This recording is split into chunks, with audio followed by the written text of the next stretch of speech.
Thank you for joining me. This is Dr. Jason W. Morrison, theologist, New South Wales, Australia, on the subject of, and the third talk in, this is the third lecture on the subject of, covert emotional incest. And I've been sharing from my experiences with this, how it works, what it does, and how to prevent yourself from being caught up in it. This is my final lecture on the subject, which has been, I would say to listeners, at least interesting, and I hope that those who have listened to the first two talks have been helped, because there's a certain amount of information on this subject, but it's no good in the theoretical sense across the whole spectrum of the subject. I'm speaking from experience. And I hope somehow I can hit some points that otherwise might be overlooked through just a theoretical study of this topic. Covert emotional incest never originates on purpose. It's something that is created through formation. And the circumstances of the formation are usually not planned out. It's usually unfortunate and sad how covert emotional incest forms itself in the lives of people. These people are usually very loving and caring, and they want to share love and be loved, but for circumstantial reasons and what life does to us, there's usually some kind of breakdown that begins the formation of covert emotional incest. Covert emotional incest can work with mothers, fathers, daughters and sons. My experience has been mainly with mothers and sons, not to be critical of that. One of the things that I think is important when you meet somebody to begin a relationship with is to make it very clear you don't want to interfere in a woman's relationship with their children. But that's not the problem usually. What the problem usually is, the children interfering with the mother's relationship. And this is where we see covert emotional incest begin to manifest. It's fierce, it's ugly, it's relentless, it doesn't give in, and I've seen people driven into the ground, women driven into the ground by this thing that they've allowed to form between themselves and the relationship with their sons. What can happen here is you have a young family that's building itself, only for the relationship to deteriorate, where the woman either resents or has bitterness towards the man that she's with for his behavior or his negligences or whatever. On the one hand, he's a villain. On the other hand, he's a hero. It's very complex how it works, but ultimately the situation dissolves for one reason or another. Now, you can't undo somebody else's past. You can't rescue somebody from their past, and usually they don't want you to.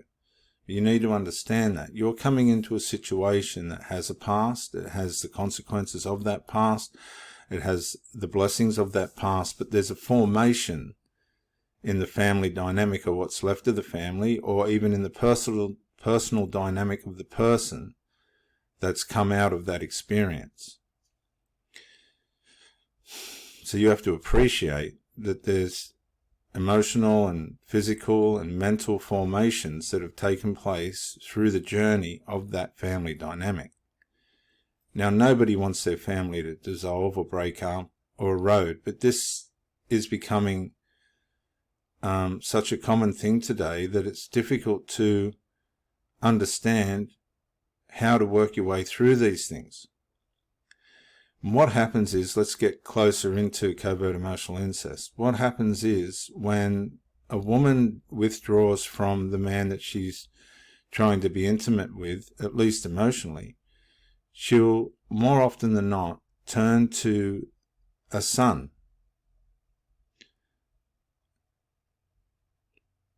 And I pause because I've just seen this so many times. They turn to a son and make that son a surrogate partner, usually unconscious of the fact, to meet an emotional need that's not being met by the husband, partner, or ex, or whatever the case might be. But the child is indirectly placed in a position where it's a surrogate position in terms of a supply of emotional masculine supply that ought not to be sought after from that child. And then what happens is the child don't think they're stupid. They become aware of the fact that they're being allowed into part of their mother's life that they ought not to be. And this is all presented under the guise of, this is our relationship. People don't want to be dysfunctional. They don't want to, everybody's trying to do their best with what they've got. But when you come into somebody's life, you have to be aware of what's going on and what you're going to have to deal with. And in some cases, there might not be any of this. There could be boundaries put in place. Children often, as close as they are to their mother, they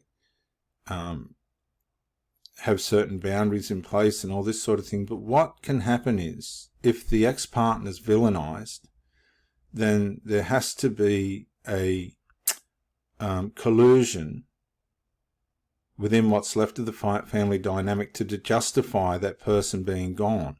It's called a covert emotional collusion. And this is what then brings the erotica into the situation, where it shifts from a normal mother-child relationship into an emotional incestual relationship, because now the child's given an authoritative role beyond that of a child to cross boundaries into the mother's personal life, which they ought not to be. I tell you, it's theatre. It's a horrible theatre when you're seeing this in action. You'll see the mother looking up at the child in complete submission with the child. I've seen these children stand over their mothers like giants without any conscience at all of who's watching or who's not watching. You'll have be spending time trying to develop a relationship with this person, and things all seem to be going well, and all of a sudden you'll get reports that the children are starting to have adverse opinions of you and things like this. And there's really, honestly, for one instance, I can remember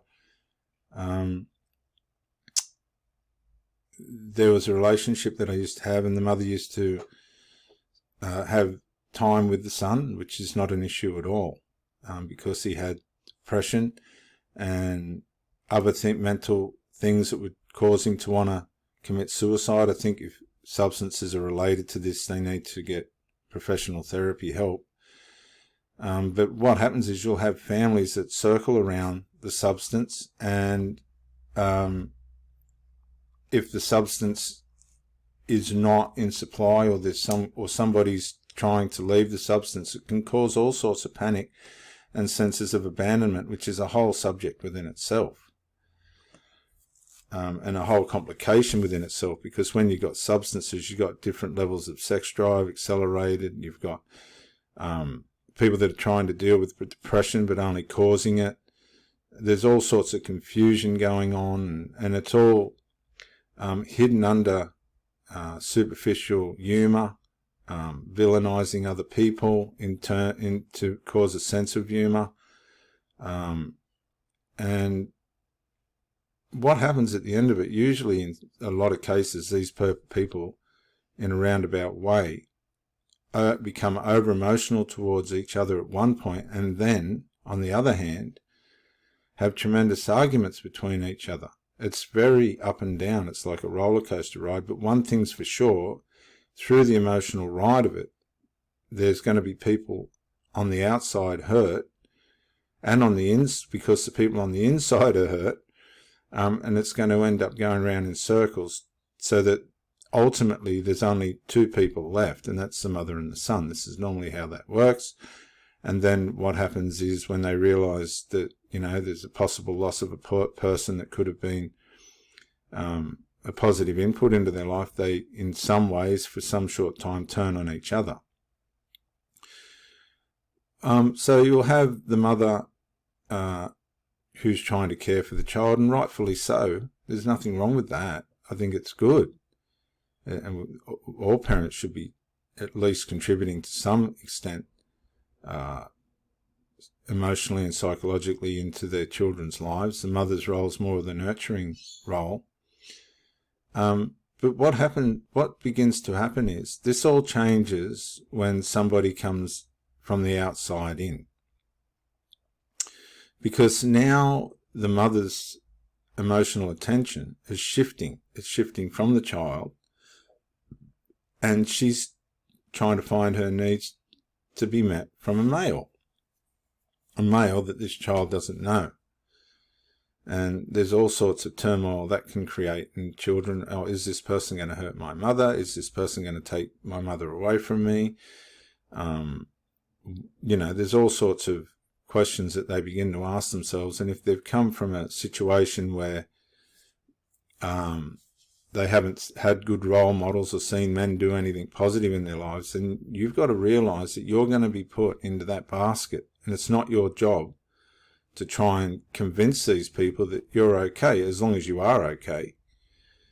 So what you'll find is there begins to become a tremendous tussle for the child to find a way to control the mother, basically, and manipulate the mother. And as it progresses, it'll start off mild. Who is this person? What's going on? And the mother will do everything she can to try and present this person to her children. But what she doesn't realise is it's not up to her children who she's with. Because these children 9 times out of 10 haven't had any life experience themselves.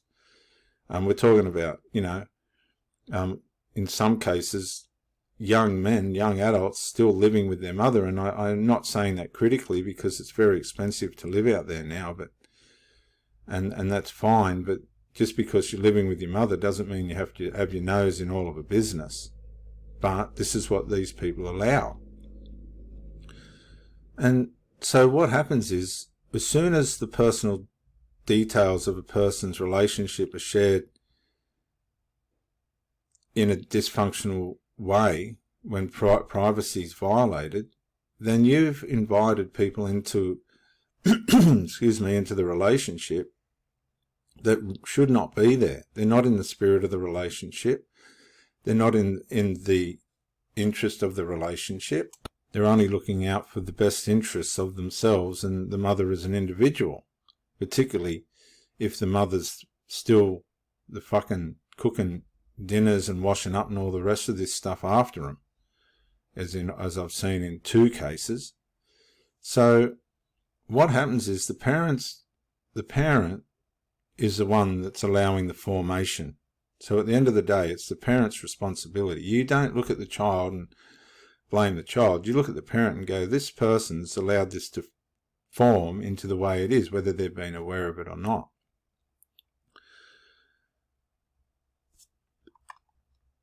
So you can't be negligent toward where the origin of this is coming from. And this is where you can measure what you're getting yourself into.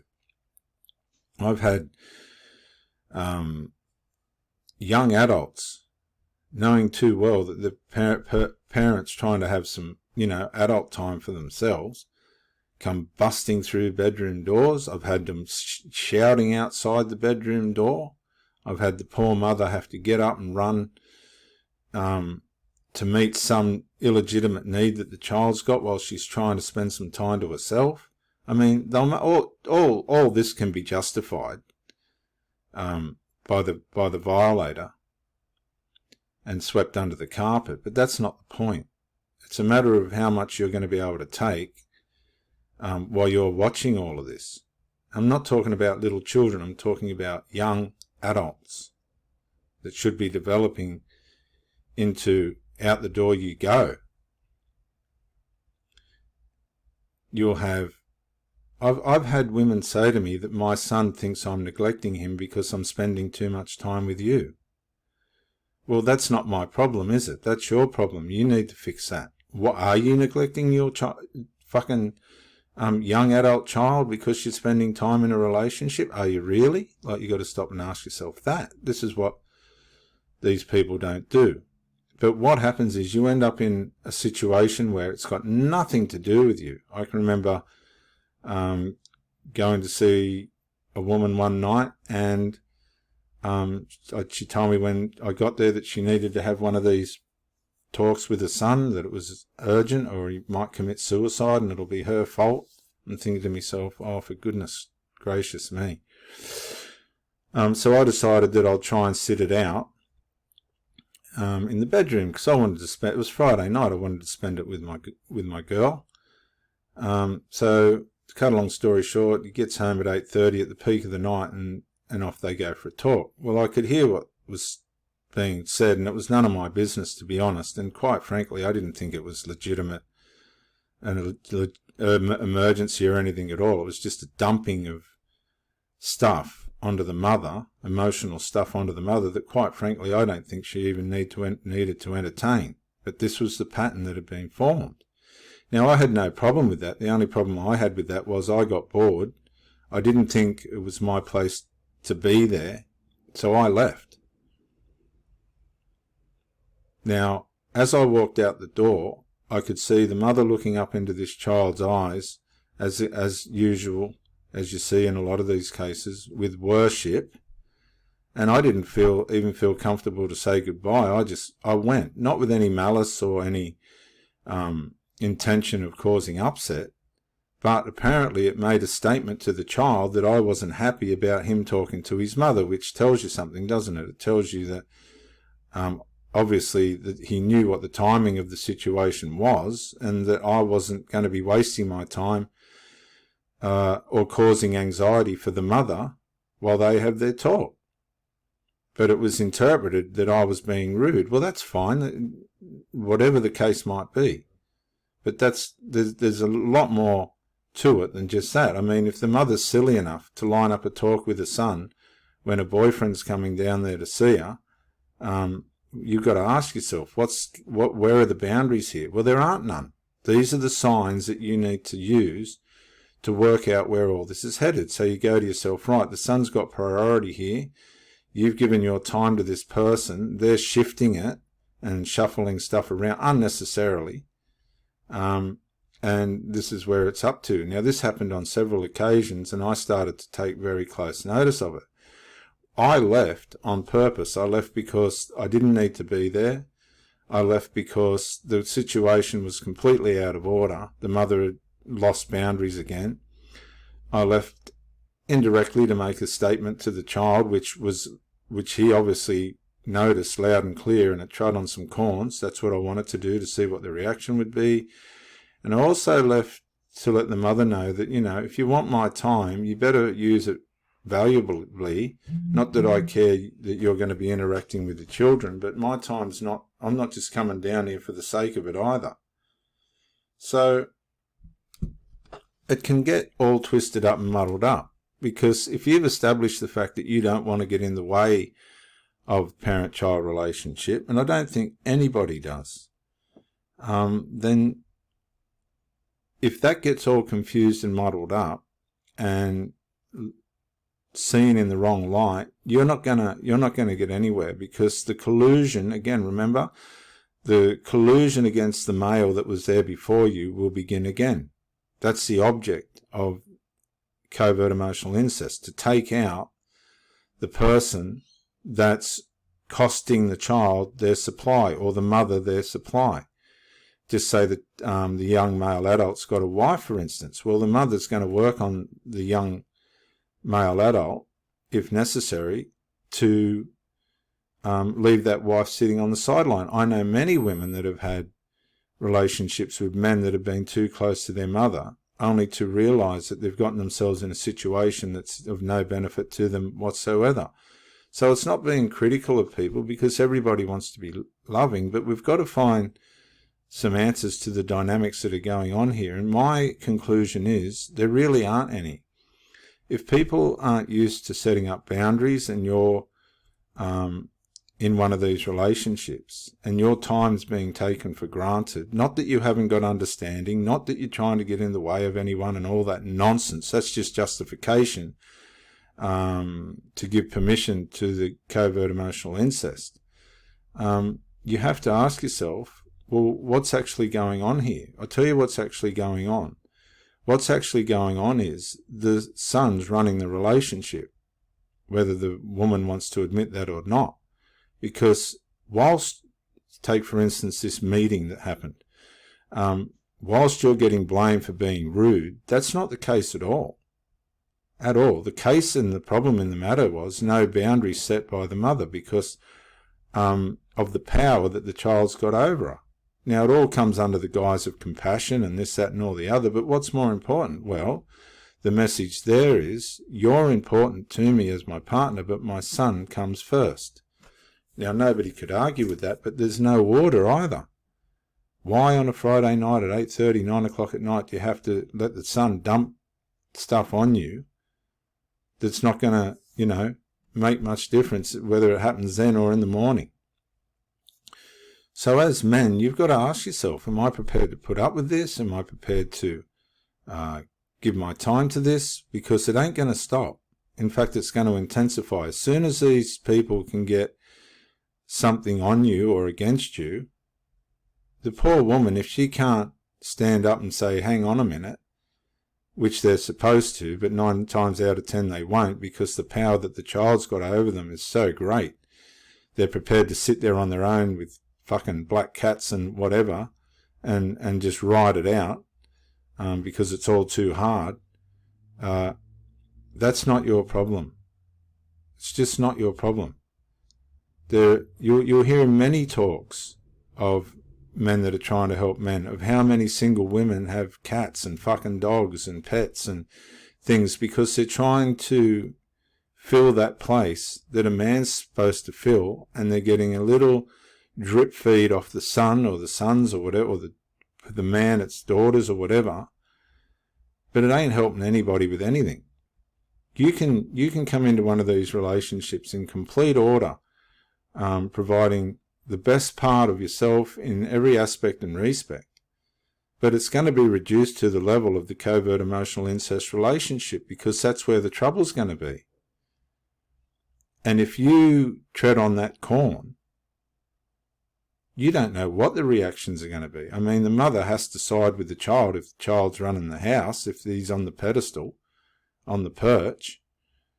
I mean, these young adults think they know everything about everything, and they haven't even fucking left home yet. Oh, yeah, I'm just going to say it. I mean, honestly, you can be delivering the best that a woman could get.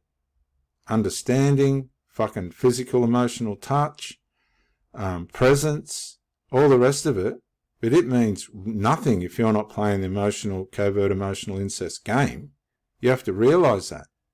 If she ain't got the power to say, fucking wake up to yourselves, which 9 out of 10 of them haven't, then you're gone, because you're going to be judged by the judgment of the child. She'll submit to that. Ultimately, she will submit to that. You are going to get smashed. Doesn't matter what you do. Doesn't matter how hard you try. It doesn't matter how far you bend. Somebody's going to get hurt, and usually it's going to be you. And that's just how it works, and you need to accept that. So unless you're honest with yourself and go, I can see something just isn't right here and it's going to work against me. If that person isn't making, if you see that, what you'll see is the partner will start to withdraw. And they'll have all sorts of excuses like, oh, I'm busy at work, or oh, this and that. And it's all rubbish. It's all nonsense, because if they're posting on Facebook and all the rest of it, and they could be sending you a text saying, how you doing or something, that's just negligence. You've got to call it for what it is. So as you see these negligences, you've got to say to yourself, is this a red flag? It's not that the person's unloving, but am I just becoming a convenience? This is where people don't want to deal with things after they've been satisfied. They forget what it's like to be lonely. They forget what it's like to have somebody there to hold them and caress them and listen to them and care for them. they fall back into their old patterns of behaviour, and you can't go there with them. You will be judged. You will be put on the coals. And it's all for them to retrieve their covert emotional incest relationship with their children. That's the bottom line. So you've got to ask yourself, how much of it? Some people have given 15 years of their life married to a woman or a man that's fucking still got the covert emotional incest thing going at the ages of 30, 40, 50. Oh, I have to go and see my son. Oh, I have to go and see my mother. Oh, I have to go and see my dad. Oh, I have to go and see my daughter. And most of the time it's just to meet some kind of a need that's really not valid. Now, am I saying there shouldn't be relationships between mothers, sons and fathers and daughters and all this? That's not what I'm saying at all. Don't try that. That's not what I'm talking about. I'm talking about where a child is being made a surrogate partner with a parent to replace the loss for whatever reason, or the absence of a partner in their life. Well, I don't think there's much more to say. If you keep yourself aware of these things, you can get out pretty unscathed. It's not that you want to. Everybody wants their relationship to work. I mean, love's important, isn't it? It's not a game. But when things become, you can't have a three-way relationship. You just can't do it. And somebody's going to get hurt. And if there's blood involved, it's usually going to be the outsider. You have to be aware of that and you have to act fast. It doesn't mean that you don't care. It doesn't look... Honestly, you can be running 100% and it's only going to take a couple of little hiccups and you're out.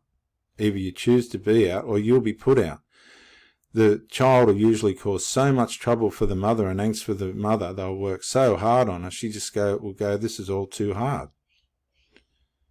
And what you've got to remember is everybody's human. They're not everybody's going to get it all right. And that's why a lot of people are where they are. They don't want to get it right. They've had a little taste of something good but there's no value for it. If there was really any value for the situation, you'd pull things into order. But if you're seeing that things aren't coming into order, you've got to make a decision. Do I want to live like this for the rest of my life? Is this person going to improve? What excuses are they making? What really is going on here? You got to make a decision, or you're just going to be a fucking patsy serving around a situation that is beyond and shouldn't be involved in your relationship. This is Dr. Jason W. Morrison, theologist, New South Wales, Australia. Bye for now.